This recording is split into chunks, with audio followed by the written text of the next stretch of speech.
Hello, everyone. Hi, that was a beautiful introduction to this celebration of research that we are all here today to enjoy. 103 people in the room. That is so exciting. My name is Fanny Martin. Up to 1 year ago, I was a festival manager. And so I've been helping the ULinks team to put together these events. Really exciting to have so many projects to discover, and we're going to have time as well to chat together. You can see the agenda here. There's a break in the middle, always good to know. And we are going to be taking good care of everybody in the room. Everything you need to know on the technical level, we're here to help. So I'm going to walk you through just a little bit of housekeeping before we get started in earnest. Camera on or off is totally up to you. This is a relaxed event. It's a celebration. We're just asking you to keep your mic off so that we don't hear the dog barking when you are not speaking. And then, of course, we have the chat box where you can just say anything that you want to share. You can say hi, you can say where you're joining from, you can make comments on the presentations as well. It's great to have all these voices, even though we can't all speak at the same time. If you would like to use the closed captioning, it's activated for this event. So in your menu, you'll have the option, show subtitles is how you can get to it. Any technical question about closed captioning or about the breakout rooms when we get there, there's Brendan and Rachel, and you can identify easily in the list of participants. You can also ask for support when you need specific help. The breakout rooms is something that we're going to come to a little bit later. It just means that we're going to have the choice to visit different presentations at the same time. So a little bit like if we were in a building and we had different rooms, you'll be able to choose which one you want to go to, and there's a lot to discover. And then we'll have the networking cafe at the end to continue to ask questions and to chit chat and to catch up with people you haven't seen in a long time. Another tip that will be useful when we come to it is that with Zoom, you can zoom in. It means that you can navigate the posters. You can make them bigger on your screen and move around because sometimes there's a lot of information just on one page. So these are all the tips that you know for now. We will come back to it anytime you need support. You can just ask in the chat, ask for help, or raise your hand. And we're here to help because we want you to have a fantastic celebration of research all together. And now I'm going to pass on to Daniela Pagliaro, who will welcome you with the land acknowledgement. Thank you, Fanny, for that wonderful introduction. And here we go. We are grateful to come together digitally today from many physical locations. ULinks Center for Community-Based Research operates within Treaty 20 Michi-Sagig territory and in the traditional territory of the Michi-Sagig and Chippewa Nations, collectively known as the Williams Treaties First Nations, which include Curve Lake, Hiawatha, Alderville, Scugog Island, Rama, Beausoleil, and Georgina Island First Nations, and also within the traditional unceded territories of the Algonquin Nation. We respectfully acknowledge that the Williams Treaties First Nations and the Algonquin Nation are the stewards and caretakers of these lands and waters in perpetuity, and that they continue to remain this responsibility to maintain this responsibility to ensure their health and integrity for generations to come. We also recognize the contribution of Métis, Inuit, and other Indigenous peoples, both in shaping and strengthening our province and country as a whole. We invite you now to take a moment to think about the land that you are on and to thank the traditional caretakers of the land.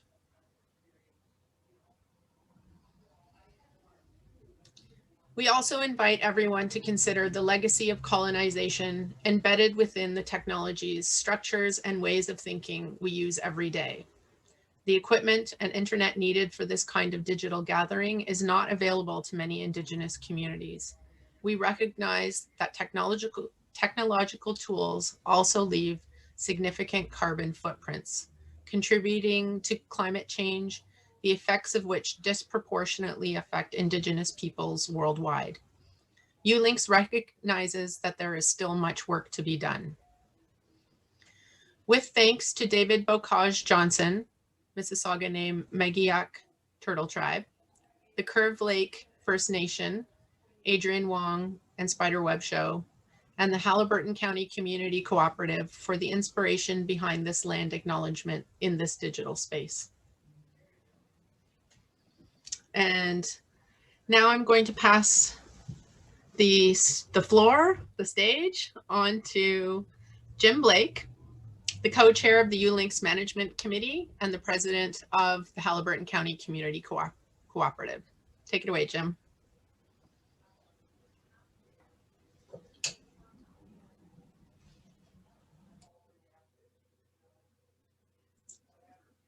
Thanks, Daniela, for that wonderful acknowledgement. And I like to think of this as a grand stage around the world right now. So welcome everyone to the 2021 ULinks Celebration of Research. My name is Jim Blake. I'm the chair of the ULinks Center for Community-Based Research, a part of the Haliburton County Community Cooperative. ULinks was started in 1999 in partnership with Trent University and the municipality of Minden Hills to facilitate community-based research in Haliburton County. We work with community partners, faculty, and students to bring the resources of post-secondary institutions to our community and bring the resources of our community to post-secondary institutions. ULinks grew out of the groundbreaking work of Trent University professors John Wadland and Tom Willans, who in the autumn of 1989 created a biooriginalism course combining Canadian and environmental studies. Their students undertook distinct projects focused on the Haliburton Highlands. This is the 30th year that Haliburton County community members have gathered to celebrate the research undertaken by Trent University students and other community partners. The results of the hundreds of research projects are available in our research database on the ULinks website. All of this is made possible through the contributions of our management committee, our staff, our collaborative partners at Trent University, and numerous funders, donors, and sponsors. And of course, thanks goes to you, our community hosts, students, and professors. Before we get rolling on today's program, I want to take a bit of time to honor Leopoldina Dobrzynsky, our local hero of community-based research, who died at the age of 94 this past week. You can see her picture on the screen. Leo and her family moved to Canada as refugees from Czechoslovakia in 1951. They first lived in Richmond Hill and then moved to Haliburton, buying 500 acres at the headwaters of Barnum Creek, just a few kilometers from the village of Haliburton, and converting an abandoned farmhouse into their home. Leo, who had been head of the Historical Society in Richmond Hill, took great interest in the local families who lived in the neighboring farms and hamlets, who were descendants of the early settlers. She was very surprised that no one had written their history and promised them that she would take on this task. There was scant information available, so she started digging through old records, newspaper clippings, and family stories. In 1986, she published Fragments of a Dream, pioneering in Dysart Township. This book and Leo herself became fundamental resources for the students of the new biooriginalism course, which led to the creation of ULinks. Except for a couple times when she had to be away attending to family business, Leo never missed the annual presentations of the Trent students. She was always incredibly generous with her time and her knowledge, and over the years made contributions of her talents to many different community initiatives. After her husband died, Leo moved into the village of Haliburton and rented out the old farmhouse. A couple of years ago, Leo and her daughter Margaret decided to donate the family's land, now 600 acres, to the Haliburton Highlands Land Trust as the Barnum Creek Nature Reserve. It is an extraordinary property with a wide array of flora, fauna, landforms, wetlands, and waterways that are representative of our region. The grand opening of the reserve was held on a blustery day in the fall of 2020. And of course, Leo, in her humble and gracious way, stole the show, telling us that we must remember that vitamin N, nature, is the most important vitamin of all. Today, we honor Leo and her wonderful contributions, which helped bring us together here today. But we would like to give Leo the last word on that. Here is a short 2-minute clip from a video of Leo filmed by Sticks and Stones Productions for the Land Trust, talking about her gift to the community.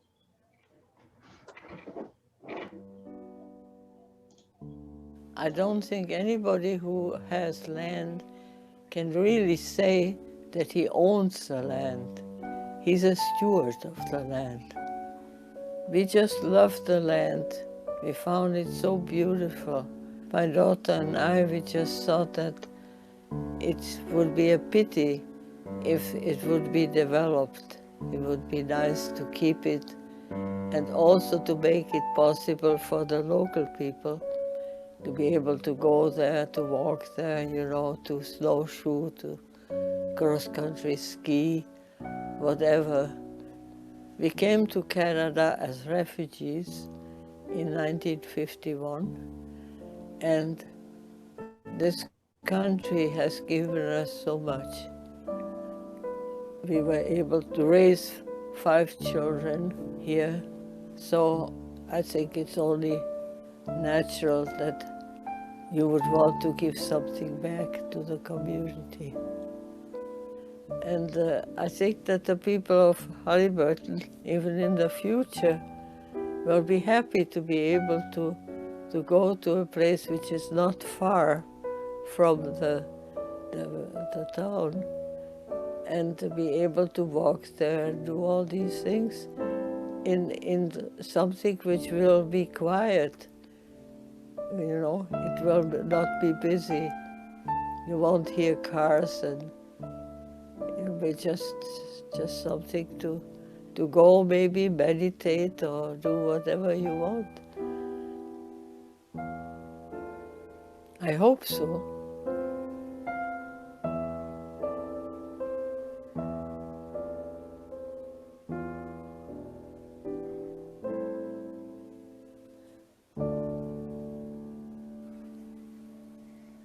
The last line in my book is, "People come and go, but the land is forever."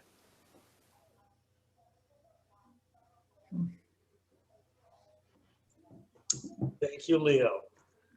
I'd now like to hand over the proceedings to Amanda Duncombe-Lee, the program coordinator of ULinks. Amanda, welcome. Welcome, everyone. Good afternoon and welcome to our celebration of research. I'm Amanda Duncombe-Lee. I'm the program coordinator at ULinks, and I'd like to thank you all for coming today. It's amazing to see our community come together like this every year to celebrate the accomplishments of our students and our community partnerships. And it's even more heartening to see so many of you have taken the time to try out our virtual celebration format. Reflecting on this year's research project, some key themes this academic year have been environmental stewardship and sustainability. While the COVID-19 pandemic has been dominating the news and our thoughts, it's especially important to maintain our focus and commitment to environmental monitoring, research, and advocacy. And we hope you come away from today's presentations with a renewed sense of interest around these topics. As I reflect on this academic year, a key word that comes to mind is resilience. On top of managing a full course load, fieldwork, and for many of you part-time jobs, you've also been having to cope with the stressors and uncertainties of the COVID-19 pandemic. I'm proud of all the students for taking on the demanding work of community-based research during such a difficult time. I'm also proud of the staff at ULinks, Brendan, Daniela, and Sadie, for working extra hard this year to keep all the projects on track and for everything they've done to prepare for this event. And to our ULinks Management Committee and all of our supervising faculty for their ongoing guidance and commitment. I'd also like to thank the Haliburton community for over 30 years of relationship building with Trent students and faculty. You've allowed us to know so much about ourselves, to make positive changes and reflections in our community work, and to help others understand the endless possibilities of research partnerships.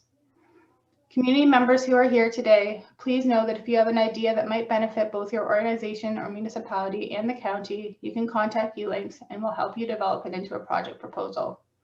You may wish to challenge or confirm an assumption, calculate the feasibility of a new project, or just put forth a follow-up project idea. Although we take project ideas year-round, we really encourage potential or current hosts to please contact us before June 30th, if possible, to maximize the chances of getting your project matched with a student. And now we're going to start the main student presentations. Samantha Dunlop, a fourth-year environmental and resource sciences student who did her research project on biodiversity planning and protection in the land between, supervised by Tom Willens, Brendan Hickey, and Cheryl McKenna-Newman.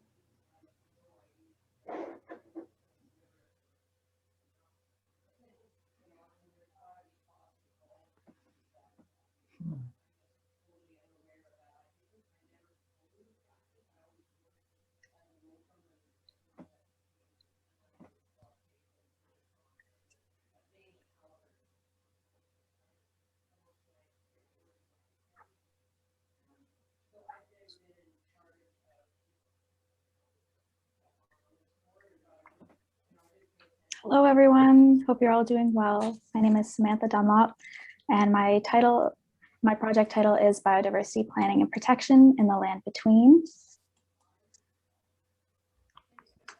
The Land Between is a national charity representing local communities and their needs. The Land Between is also the name of the bioregion that this charity works within. A bioregion is an area defined by similar ecological features, and this particular region extends from the Georgian Bay coast to Ottawa Valley and Frontenac Marsh. Situated between the Boreal Forest and St. Lawrence lowlands, this complex region is rich in biodiversity. The charity leads a number of programs and projects built on citizen science and in the involvement of local property owners. These projects and initiatives are really important to the Land Between bioregion as they help bolster capacity for conservation and lobby for environmental protection in these municipalities. The key research question of this project is, what are the existing municipal and county level policy levers acting to protect biodiversity in the Land Between bioregion? Policy levers are documents like bylaws and official plans, which guide and regulate specific activities, especially concerning development in these municipalities. The project aims to summarize existing policy levers, as well as examine any gaps within and between the counties and municipalities in the bioregion. This project covers municipalities in Muskoka, Haliburton, Peterborough, and Hastings, and will be beneficial to the Land Between organization because it will provide a comprehensive view of which policy levers protect biodiversity, as well as gaps where protective measures are missing. The Land Between hopes that this project can be presented to the municipalities later on to raise awareness and inspire change in the legislation and enforcement. This project was conducted remotely this year by way of virtual meetings, emails, and lots of online research. An inventory and content analysis of policy levers and other relevant documents was conducted to help identify areas in need of improvement. A municipal survey was created and sent out to supplement these documents accessible online. Key environmental areas of focus throughout this project were brownfields, green space, habitat connectivity, hazard lands and flood zones, lake capacity, night lighting and light pollution, noise, protected habitat and species, setbacks from water lines and shorelines, as well as shorelines and buffers, site plan control, zoning bylaws, and trees. During the course of this content analysis, a number of thematic and regional differences were revealed, some of them concerning biodiversity and enforcement across the different policy levers. Some environmental areas of focus received more coverage than others did. Likewise, the municipalities addressed the environmental foci with different degrees. Site plan controls and zoning bylaws, trees and noise were receiving the most coverage throughout the municipalities, while habitat connectivity, green space, like Bracebridge, Muskoka Lakes, and Gravenhurst covered the most environmental focus areas, while Asphodel, Norwood, Douro-Dummer, and Carlow Mayo had the least. Overall, the District of Muskoka had the most coverage, while counties of Hastings and Peterborough had the least. These figures here show the thematic and regional differences existing within Haliburton County. The graph on the left pertains to the official plans, while the one on the right covers the bylaws. And as you can see, there are also differences within the policy levers themselves. So various bylaws and official plan sections directly address biodiversity in these levers. Policy levers regulating the removal of trees, limiting light pollution, and establishing buffers work together to protect species, habitat, water quality, and the aesthetics of the natural environment. Ultimately, the official plans and bylaws which are present in these regions play a very important role in preserving biodiversity across this landscape. I hope that my research project has shed some light on this topic and can be used later to support future research. Thank you all for listening. So we'd like to introduce Ms. Dea Tao. She is a Sustainability Studies graduate student.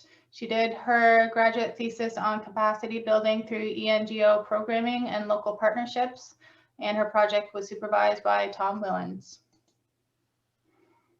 Thanks, Ms. Dea.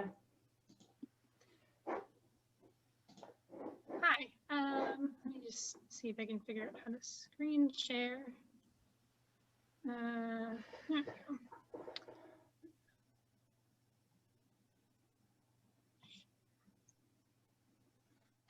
There we go. There we go. So it's in the way of my buttons. Hi everyone, happy to be back. My name is Ms. Dea. My thesis presentation is on the topic of shoreline stewardship, capacity building through ENGO programming and local partnerships. My internet isn't always great, so I'm gonna get rid of my face for a few minutes and come back again. So I'd just like to thank Tom Willens and Lisa Nisbet for their support supervising this project. I'd also like to thank Watersheds Canada and the Canadian Wildlife Federation, as well as ULinks for their support during this project. And I'd like to thank all of the participants, many of them from Haliburton County, for offering their time and their insights for this project.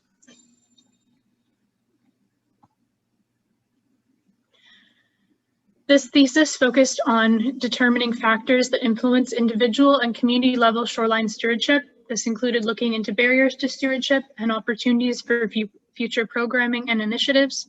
The Love Your Lake program was used as a case study. Shoreline stewardship was generally defined as the conscientious use and protection of the natural environment through conservation and sustainable practices, such as renaturalization efforts, septic care, minimizing shoreline development, and not maintaining a lawn near shore. The topic of shoreline stewardship merits study because lake ecosystems are being degraded by the residents and stakeholders. Behaviors such as removing vegetation, maintaining a manicured lawn near shore can impact water quality by reducing filtration, increasing erosion, and fertilizer runoff, as well as encouraging geese activity. Stewardship is essential for the sustainability of lake ecosystems and the surrounding communities, but research is needed to better understand whether education programs can achieve this. The Love Your Lake program operates throughout Canada and is run by the Canadian Wildlife Federation and Watersheds Canada, and locally in Haliburton run by the CHA. This program generates individualized property owner reports for each landowner containing key observations and recommendations for more natural property to benefit overall lake health.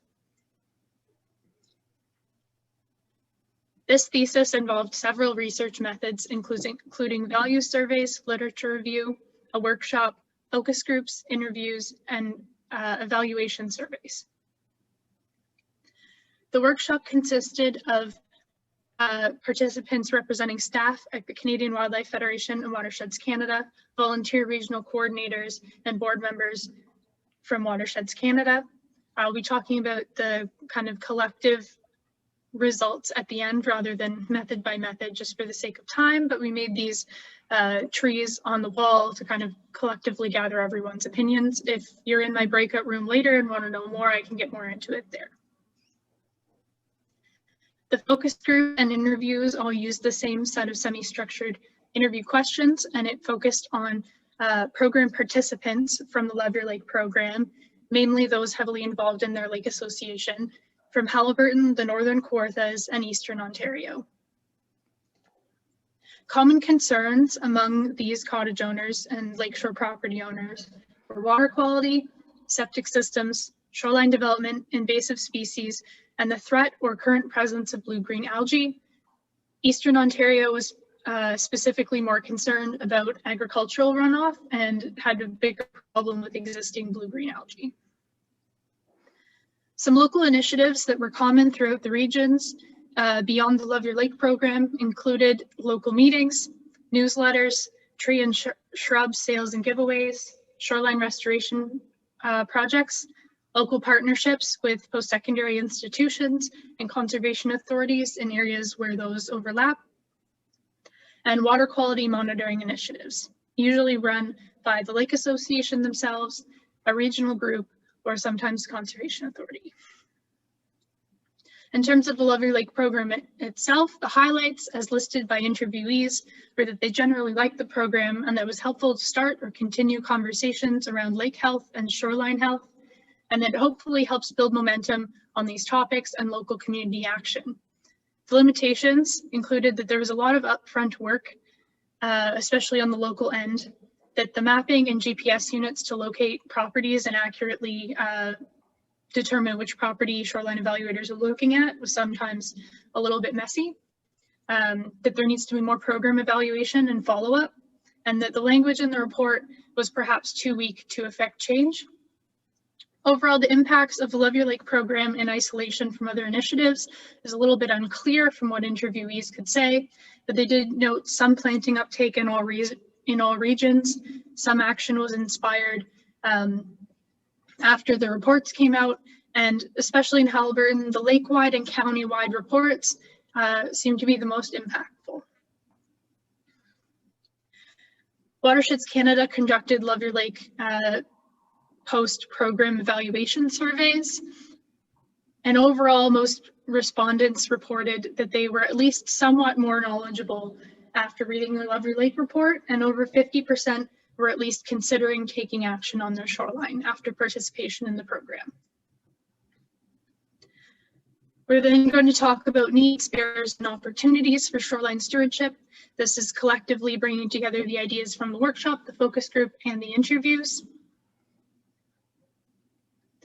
So one of the barriers to shoreline stewardship that was identified by several interviewees was limited time at the cottage. The people who come up to the cottage just for the weekend, they barely have time to get there, relax, and then it's time to go home.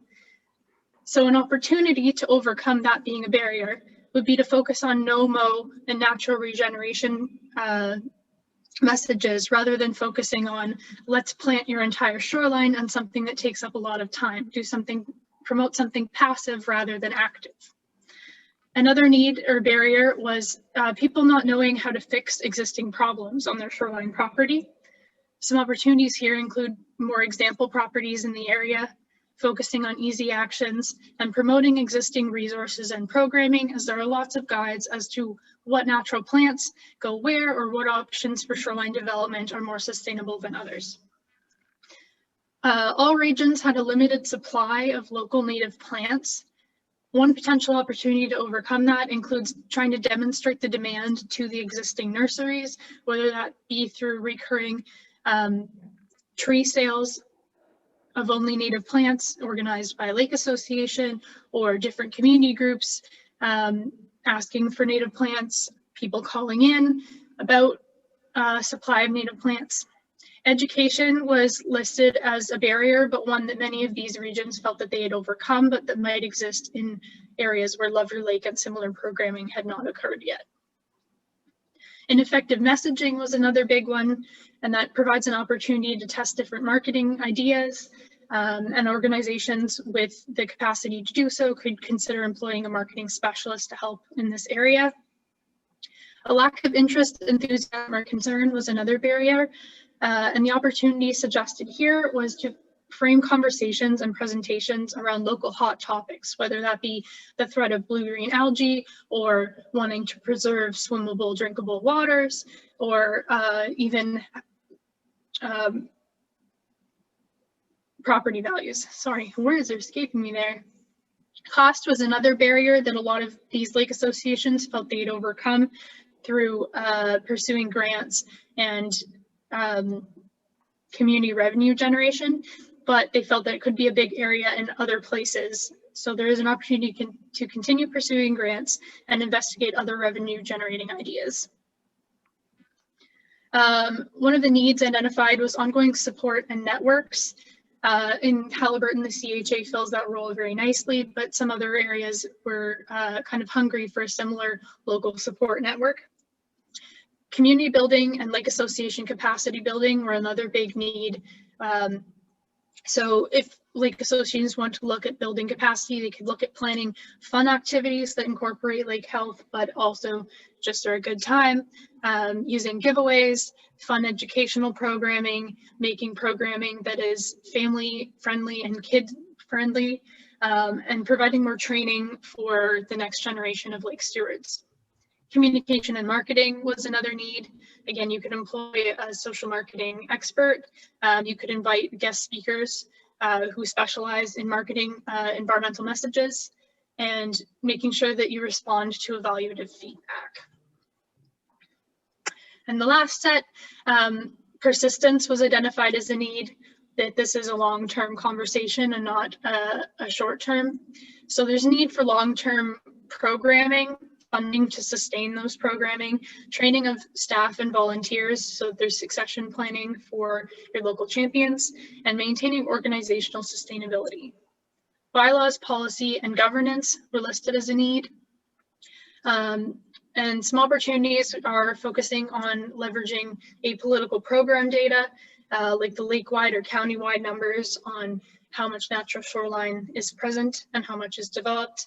And potentially providing workshops for public officials. There's also a need for long-term study, including environmental monitoring, program evaluation, and continuous follow-up and adaptation. In conclusion, Ontario's legislations are active and they are well positioned to continue being a driving force for lake stewardship, along with their partner organizations of Watersheds Canada and the Canadian Wildlife Federation.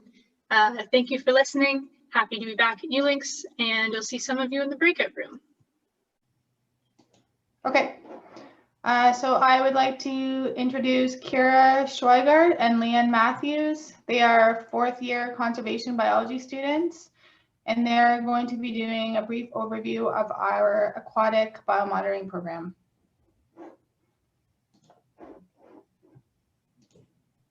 Thanks, Amanda, for the introduction. I'm just going to share my screen and then we can get started.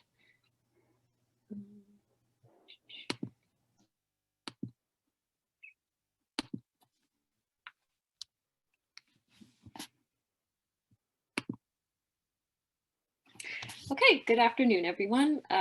My name is Leanne, and I will be presenting along with my partner, Kira, the details of the Benthic fire monitoring projects of 2020 to 2021. And we want to do a special thank you to Brendan as our biomonitoring program coordinator and Sadie Fisher as the research associate for these projects. Okay. So program background. So this program arose from the need for the Halliburton cottage associations and community organizations to determine the health of their lake and create a baseline that can be used to determine how this will change over the years. So the original pilot program was launched back in 2019 with 6 lakes involved. This went really well. There was a huge jump in participation the following year. So now there's an impressive total of 17 lakes involved for 2020. And participation in this biomonitoring program has a huge array of benefits. So in addition to the environmental ones, there are also economic and social benefits that can be appreciated by everyone from the local cottage owners to other lake users such as anglers. Okay, so you might be wondering, what exactly are benthic macroinvertebrates? Commonly referred to as benthics, these are bottom-dwelling animals that have no backbone and are visible to the naked eye. So there's a pretty good chance that you've seen them before. So this would include things like leeches or mussels, crayfish, snails, and mosquito larvae. So these benthics are placed into groups depending how sensitive they are to pollution. So any environmental disturbances, they're great indicators of what's going on in these lakes. So we collected these benthics at each sampling sites according to the protocol of the Ontario Benthos Biomonitoring Network. So that's the program used in Ontario for this kind of work. There are plans for this to be a long-term study. So after 3 to 5 years of collecting and analyzing data from these projects, there will be a baseline that can be used to determine any environmental health changes that are occurring in these lakes. Okay, so if you take a look at the map on the right-hand side here, you can see that the lakes that were sampled by students cover a fairly large area. You can see at the very bottom, there's Stony Lake, so don't forget about that one as well. So this includes those 6 lakes from the 2019 pilot program, as well as the 11 others that joined sampling efforts last fall. So at each of these lakes, there were multiple different sampling sites that the students traveled to, and this ensured that any natural availability from the lakes was accounted for. So to get an understanding of what our results mean after collecting the benthic invertebrates, we use certain biotic indices, as these were the ones that are most frequently used, and 2 of these, which I'll be discussing, is the Hilsenhof Biotic Index, which is also known as HBI, as well as percent composition. So HBI assigns each benthic invertebrate a pollution tolerance value, which ranges from 0 to 10, with 0 being the lowest tolerance and 10 being the highest tolerance. And the HBI values that are calculated then correspond to a water quality level, which ranges from excellent to very poor. And it's important to note that the modified HBI index that was used here was developed based on research done in rivers and streams. And this could potentially skew the results towards a poor ranking due to the environmental characteristics of lakes compared to the fast-moving water bodies that the HBI was originally intended for. So looking at this graph, you can see that the average score for HBI for lakes sampled in 2020 across the region was 7.16. And this would generally represent poor water quality, but again, it's important to stress that this result is likely skewed based on the ranking being developed for rivers and streams. And the differences between the lakes that is seen in the graph may look large, but the difference between the lowest and highest scoring lake is only 1 unit, which is well within the realm of natural variation in lakes. And as mentioned earlier, 3 to 5 years of data is needed before any firm conclusions about lake health can be made, as these values can fluctuate widely from year to year. So the other biotic index that is commonly calculated for benthics is percent composition. So EPT, which consists of mayflies, stoneflies, and caddisflies, is generally the most important group, as they are the benthics that are most sensitive to pollution, while other groups represent species that may be more tolerant to pollution, such as Malacostraca. And to calculate percent composition, the benthics are split up into 7 main groups, and as you can see on the graph, the Malacostraca group dominated a majority of the lakes. The average EPT is relatively low across the lakes, but this generally isn't uncharacteristic for lakes. However, the sites did show a lot of variability in measurements, with some lakes being very high while others were low. So overall, 3 to 5 years of data is needed to confirm trends that can indicate if the lake health is stable, increasing, or decreasing. Benthic invertebrate monitoring will likely continue for the lakes that were sampled this year. And with additional data, there should be more conclusive results. Tracking changes in the benthic community composition can allow for monitoring of water quality and the implementation of changes when necessary. We want to say a big thank you to all of the organizations that were involved with benthic biomonitoring projects this year, and we look forward to working with many of you in the future. Thank you. Okay. Well, thank you. Thank you to all the folks who gave the longer talks, and also to all of the students who presented their papers and answered questions, worked at research throughout the year, and I know are continuing to do your research as you work towards the end of the semester. So thank you very much for all the work that you have done and that you will continue to do. This work doesn't happen in a vacuum. There's an enormous number of organizations who provide support to this, and you can see from this wall here, the number of cottage associations, funders, and the Haliburton County Community Cooperative, Fleming College, Trent University, municipalities, the Haliburton County Development Corporation, Province of Ontario, the Municipality of Minden Hills, the Municipality of Dysart, who have been doing projects with us for many years. So we want to thank you to and especially to all the citizen science and volunteers at the various lake associations, property associations that contribute to all of the research that has to do with the health of our lakes in the region. I also want to thank at this time our management committee, which is co-chair Larry Clark, Tom Willens, Jean Anton, Norm Thomas, Eric Sager, Beatrice Kowalski, and Bob Carter. And a special thanks goes to Emily Stonehouse and Marie Gage and Patrick Walsh, who retired from the committee this year, but have put in an enormous amount of time, especially Marie, who was with us almost from the very beginning. So thank you very much for the contributions that you've made over the year. None of this would be possible without the hard work and dedication of our staff. Amanda Duncombe-Lee, our program coordinator, Daniela Pagliaro, coordinator of admin and logistics. And thanks for that fit break, Daniela. That was a lot of fun at our house. To Brendan Martin, our biomonitoring project coordinator, Sadie Fisher, our environmental research associate. And our thanks to the Trent Community Research Center at Trent University, our collaborative partners in the delivery of community-based research program throughout the bioregion. Thanks to Ryan Sisson, the coordinator of TCRC, and Trent staff for their collaboration, for the support of Tracy Eldrisi, director of Trent's Career Space, and Michael Kahn, Trent's Vice President, Academic and Provost. Thank you for your support.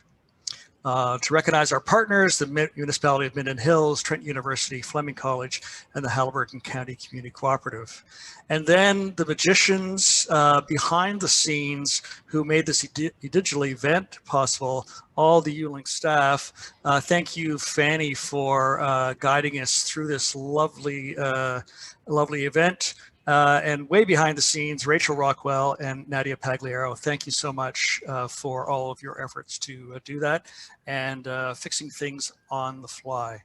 So this was our first chance of doing this, and thank you to everyone for joining us. Next slide, Fanny.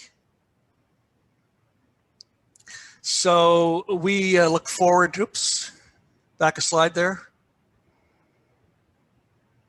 Can you go back to, there we go. Thank you for joining us. This year, we look forward to seeing you in 2022. We hope that that will be in person, but this is great being able to do it online as well because people could join us from all over the place. If you're excited about, of course you're excited about the work that ULIX is doing, and you can see the number of donors and sponsors. If you would like to make a donation or contribution to ULINX, please get in touch with us. There'll be information on the chat. Connect to us through our website. And if you're interested in doing a research project, once again, get in touch with ULINX and have a chat.